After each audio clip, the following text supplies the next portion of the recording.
Welcome to At the Cottage with me, Chef D. This year we've teamed up with Gypsy Wind Coaches and Culinary Tourism Alliance, and we're keeping it local. On today's show, we're meeting Chef Sean, who has two locations, one in Collingwood, one in Thornbury. We're meeting Agatha from Feast On, and we're going to be cooking over a real wood grill. Won't you join me?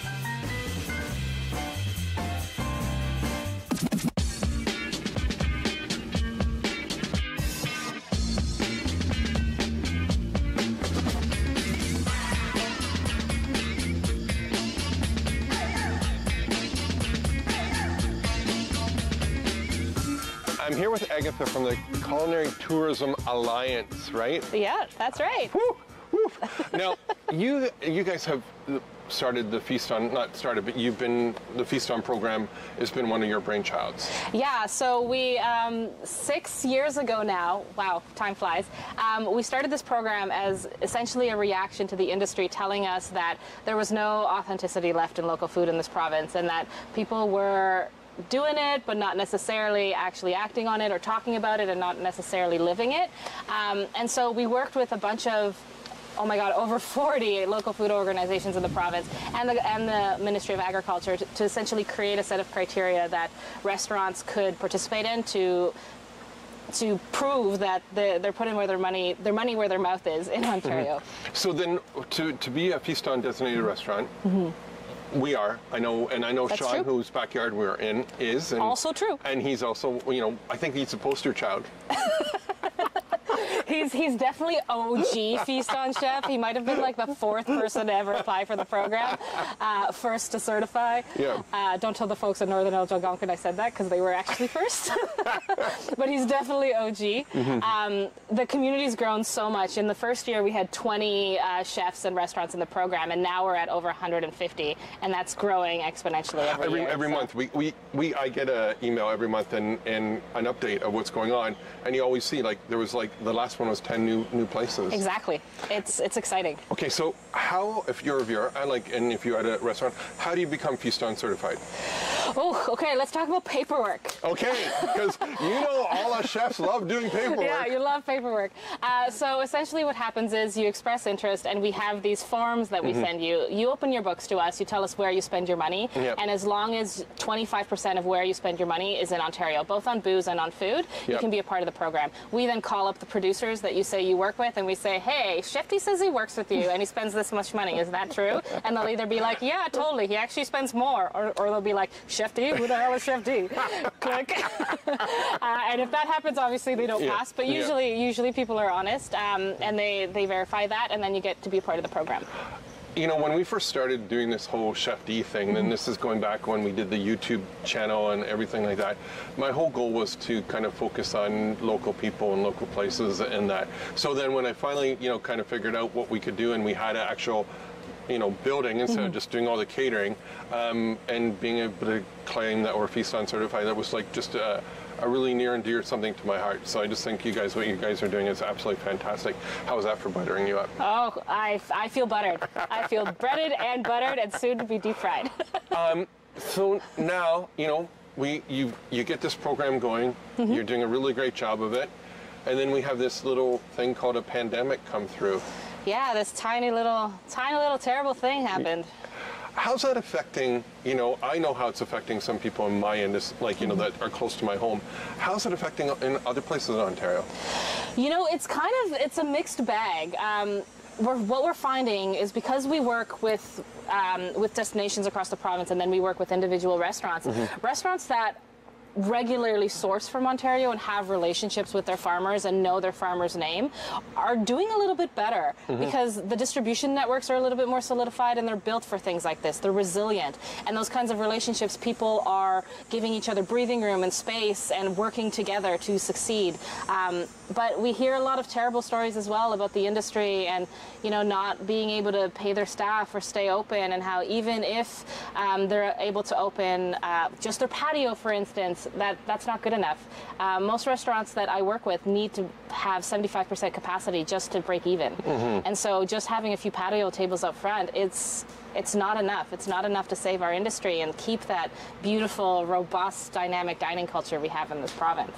And we do that, like, even just in starting with the tour that we've done, the last couple of days, and that is that, just seeing from, a Best Western hotel that has a really cool young chef that wants to just grow it. Then we were in Hockley Valley, and we're here, and I just see a little bit of the resilience, each place that we go to has done something different to make it go. Now, not everyone can have all the staff that they had maybe, 6 months ago, but they're making it work with some smaller staff, but also what you said too about the farmers is in our case too.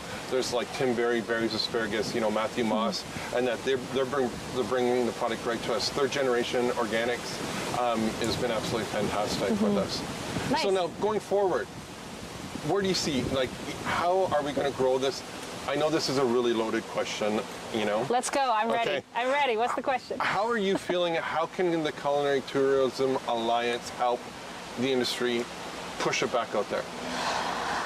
Wow, that is a very loaded question. Well, we're working on a couple pretty cool things. One of the things we're most excited about is we're launching this Great Taste of Ontario road trip program in the fall, which is pretty exciting. I've heard about a concept like that. And basically what we're doing is encouraging people to travel in the province and rediscover those hyper-local places that they might have forgot about. The fact is there's so many amazing, beautiful places in this province that people either think are too close, or they forget about, or they discount because they're close by and they're not exotic or foreign or tropical, but they're beautiful and wonderful. And I think the silver lining of all of this is that people are going to rediscover this province, and there's going to be more opportunity for people to open the kinds of businesses that Feast On loves so much and supports. So the culinary road trip, right? Yeah. Culinary road trip. Look for it in the fall. Be part of it, spend big, spend local. You're helping your neighbor.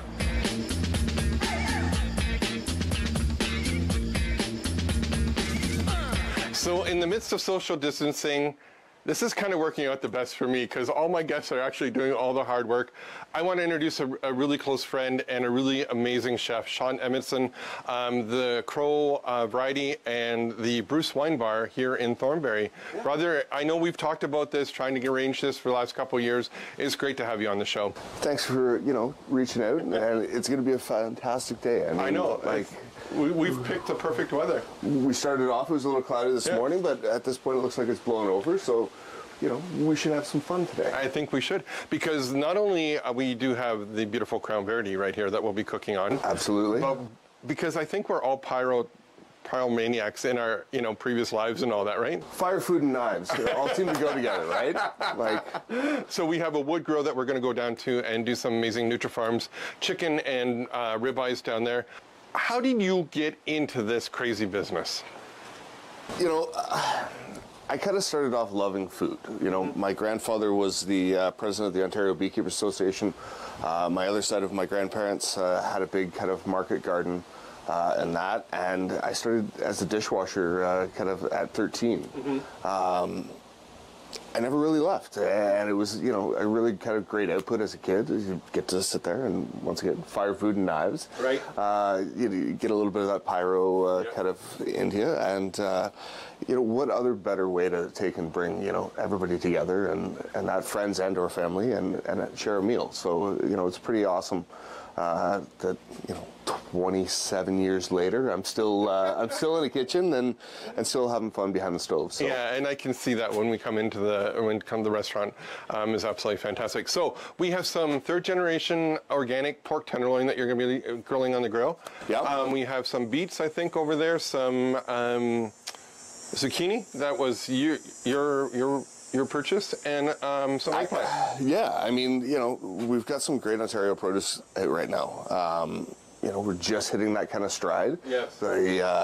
Finally kind of seeing it flood the grocery stores between beans, zucchini, eggplant. We got some lovely... I know, the beans, I've been eating them. It's a great snack. I mean, my bean plants, if I can keep the kids away from them, do pretty well.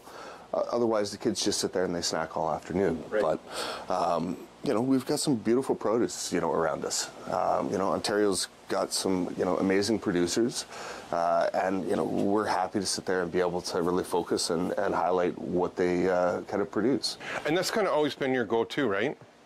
It has been, why take and look outside of our own kind of province? We've got so much available, and throughout the wintertime and that, we can always do canning and pickling and that type of thing, and it really kind of, allows you to kind of eat with seasons and that as well.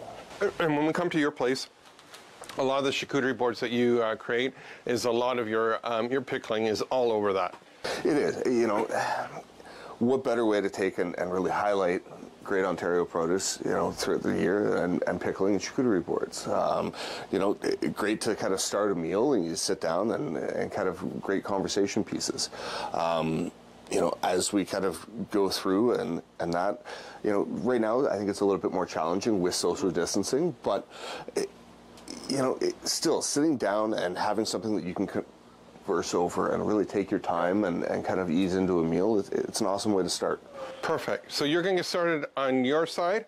I can get doing some vegetables, some onions, a little bit of wilted beet tops, because don't forget you can use the whole vegetable, some beans, and we're going to use some of your Thornlow butter because I stole that off you. And I know Jason Purcell, who's a Cooley Pristine Oils, check them out. They can deliver right to your door. Yeah, and some beautiful product from them too. They do amazing kind of cold press oils and vinegars and some really great legumes and that as well.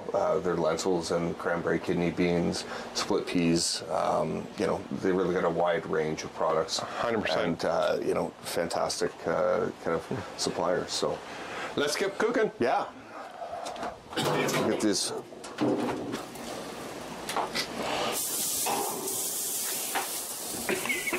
Okay, don't eat a bean and try and talk at the same time.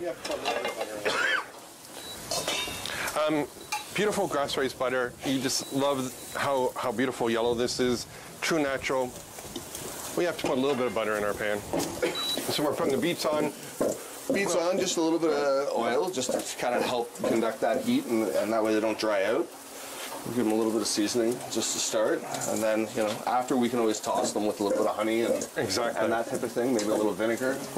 Give them some nice brightness and that. And you don't need to put it in foil. You can actually do it right on the top of the grill, maybe a little bit lower side of the grill, but they work out beautifully. And they're, like you said, they're just coming right in. All the vegetables are coming right in. Yeah. Well, we're starting to get those first of the season ones, and just end up being so sweet, and especially when you're grilling and roasting them, taking and really caramelizing down those sugars. They're fantastic. Eggplant, nothing better grilled, I love it. Pizza, salad, everything. Make it into, even a spread. Baba ganoush is lovely. One of my favorite things to do is just even like a grilled ratatouille with it. Take zucchini and eggplant, throw some peppers on too, a little bit of blistered tomatoes. Yeah. It's absolutely gorgeous. I might have some blistered tomatoes for you, Chef. Awesome. We'll take the tomatoes that are coming out of the hot houses right now down in Leamington and that. Aren't they amazing? Like you're kind of in my vintage and been around for a while. It's neat to see that not only can they have them all year round now, that they actually taste like tomatoes. They've still got flavor, and really taking and developing, the sugars and that. It's been amazing. We think of, Ontario kind of being kind of cold and dreary during the wintertime, and just be able to take and still get some amazing kind of fresh product. Right, and years ago we couldn't do that. No. That technology has really kind of accelerated forward on how we grow and how we're able to eat throughout the course of the season. So when you were thinking about feast starting, because I heard that you were like number 4 in getting signed up for the program, like how did that come about?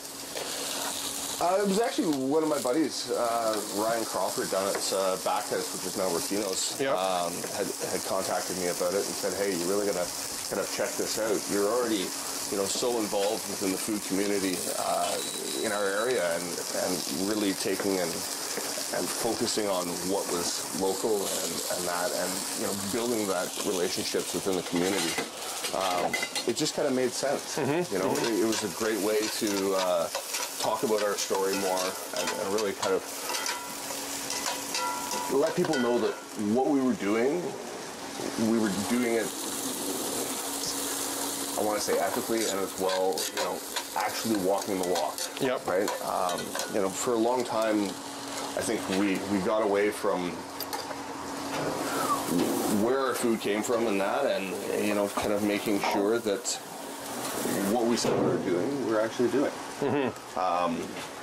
You know, putting local on your menu or organic and those types of things ended up being a lot of kind of buzzwords for a lot of cases.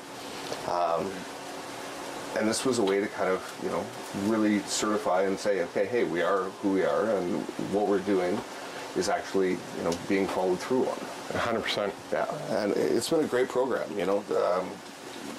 The things that you can access through it, things like Terroir Symposium, going through and having the marketing background as well, and getting on these kind of programs, you know, really takes and checks what you're doing and holds everybody accountable. 100%. So now we have this on our grill. I think we should go down to the fire grill and get our chicken and ribeye going. What do you think? I think it's a fabulous idea. I think that fire is just coming down to a point where we're getting that nice ember.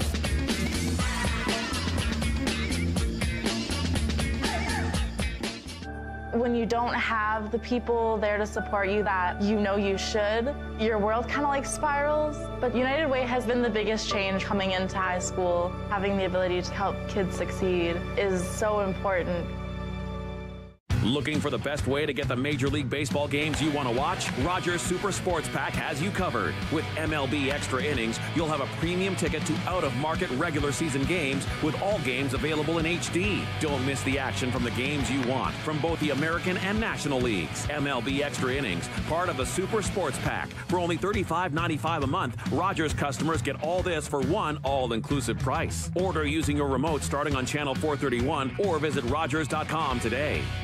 It's so inspiring to know that there's people out there that are willing to help people who've gone the situation that I've gone through. Because of United Way, I'm able to stand in front of you today with a good job that I can actually make something of myself.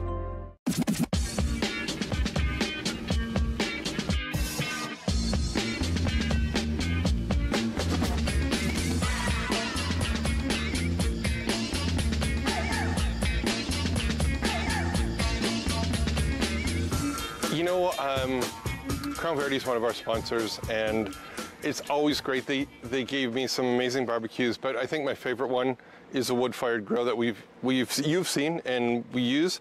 So I come to Sean's place, and you have like the pit and ready, but there's a story behind this. Yeah, so my grandfather made it like years and years ago for corn roasts. Yeah. And over the years, we've kind of added a couple other apparatuses in that. We've got a grill, we've got a kind of a couple big cast iron cauldrons, and then we've got a big flat top kind of plancha. And you know, it's become a really kind of versatile piece of equipment for taking and doing, you know, outdoor cooks, whether it's weddings and that type of thing, or even just, you know, fun in the backyard. You know, just having Agatha from Feast On come and, you know, hey, we're going to cook some really cool food for her. Yeah. No, and she, you know, she's been known to build a fire or two herself. Okay. You know, years ago we did Terroir together and did the Royal Retreat, and, you know, she was up at 5 o'clock in the morning starting fires to get ready for it. And, you know, I think she misses cooking a little bit now and again and being in the kitchen. You know, once it's in your blood, it never goes away. No, it's true. It's, you know, as I was kind of saying before, you know, what better way to kind of bring people together than over a really fantastic meal? 100% on that. This is really cool, brother. This is really cool. Like, I almost feel like we're back to native times, you know? Just taking, we could wrap it all and give it a little smoke. 100%, right? 100%. So I seasoned the chicken just again Awesome. for social distancing. We're all good that way. And you have some... I got some butcher hooks. Okay. So we'll try and hang a couple of those and just do a really slow roast on them. Yeah. So in real time, this would probably be about 2 hours, right? Yeah. You know. Or about 6 beers? 6 beers, Yeah. maybe 8, depending on, you know, Okay. how hot of the day it is. Okay. You know, I think it's, what, about 32 degrees today. 100%. So, you know, they might evaporate a little faster. We'll see. Yeah, I'll get some chicken on here. Okay, and perfect. We'll see how we do. And not only can you just do, like, we're doing the ribeye, we're doing the whole chickens, but, you know, you could do the pork tenderloin this way. You could do duck, you know, wherever you want to go with it. Take it and just love it, you know, and try it. And, you know, if the first one doesn't work out, try it again. It's not a bad thing. It's not rocket science, you know, and we still learn by all our mistakes. I wish I could say I've perfected those, but I haven't. Yeah, I think, you know, mistakes in cooking sometimes create some of the best food and 100%. experience as well. Oh, that guy. So these are pasture-raised chicken, so amazing, amazing.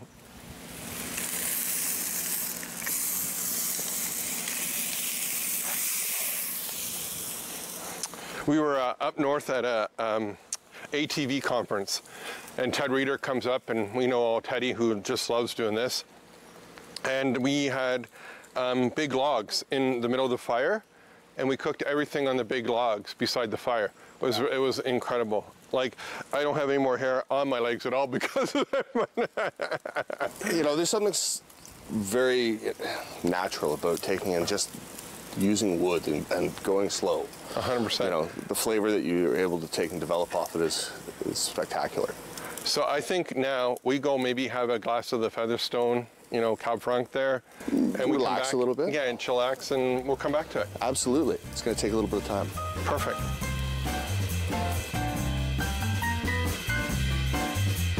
So as you can see, we've turned our beef once already. I'm going to do another quarter turn here. And you have the big shovel. Well, you know, redistribute some of the coal base. Yep. and make sure that, you know, we're getting nice even heat. Anytime that we're taking it and cooking with wood, you know, it's not as even as your gas barbecue. 100%, 100%. And that, so we've got to take in and be a little bit more involved with kind of the cooking process. But we started off with a fair amount of wood, and it's kind of started to burn away, and we've got a great kind of coal bed, but we still need to kind of manage that a little bit and make sure that, you know, we're getting well-distributed heat, and that way we don't end up with kind of scorched parts, right? 100%. Wouldn't want to take and disrespect that beautiful pieces of meat there. Is there the wood that you're burning right now, is it anything in particular, or? This wood is kind of just mixed hardwood. At the restaurant, in our wood oven and that, we use primarily cherry. We find it gives a really good burn, and, you know, imparts a little bit of flavor. Our wood oven generally cranks at around 900 degrees, so it cooks a Neapolitan-style pizza in about 2 minutes. But here, yeah, it's mixed hardwood. There's some maple in there. There's a little bit of cherry in that, but it's kind of just a mixed bag. Exactly, and get what, you know, you can find and go from there, experiment with it. You know, I do have a great wood supplier, all kiln dried hardwood. We get a little bit more ash with ours because that's what he's getting right now. Yeah. And every once in a while he'll surprise me with some cherry, and it's just heaven. It's a nice treat to get that cherry. It burns so well. But yeah, I mean, as long as you've got a good hardwood, for the most part, you know, you're going to get a good burn and a good heat out of it, which is kind of what you're looking for. And, you know, we might have brought out the, you know, Yeti, well, you know, grapefruit radler, a little bit less alcohol in it, so, you know, we can kind of cruise control our way through it. But it's still delicious, and especially on this hot day. And yeah, I don't think we could pick any hotter days for the, right? I think it's 34 degrees right now without the Humidex. Well, we're going to continue grilling. We'll come back in just a minute. Fast forward about 3 hours of, you know, having some nice beverages from our good friends at Warlow Brewery. A beautiful backyard, Chef Sean. This is absolutely fantastic back here. Thank you. This is just like a lot of fun. Yeah, your wood pot. We still got the fire going. Still got the fire going. Do you think we're gonna do some more? Well, it's been known to happen. Just keep throwing stuff on. It'll be fine. So we have our beautiful 3 generations organics pork tenderloin. Our little ratatouille, this is the Ontario ratatouille, so we used some fresh beans from your garden, carrots, some zucchini and eggplant, a little bit of onions that I got at the Owensville market, and nothing better than a beautiful, rare prime rib Done on a wood grill. It doesn't get much better than that. And your salad here, young man. We got some Ontario corn right now. So, you know, like everything's kind of coming into season, and that first of the Ontario corn right now has been beautiful. Yeah. The sweetness that's coming out of it's just been awesome. The heat this year is just, it's lovely. And then of course our chickens here at the end, not to be outdone, a little bit of chimichurri sauce, and of course some of your beautiful pickling that you do on a regular basis at the restaurant. Yeah, we got some beans, some raw mushrooms from the spring of last year, and then we've got an apple compote, and then some house-made Chardonnay mustard. Oh, I can hardly. I know how good his mustard is. And then, of course, our good friends from Featherstone, just kind of keeping us in some wine. There's a couple others. Just enjoying that wine for myself here.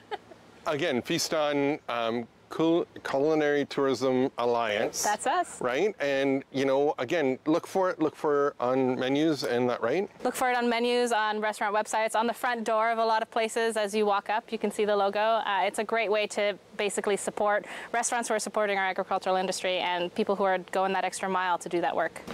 Also, too, if you go on your website. Yep, OntarioCulinary.com.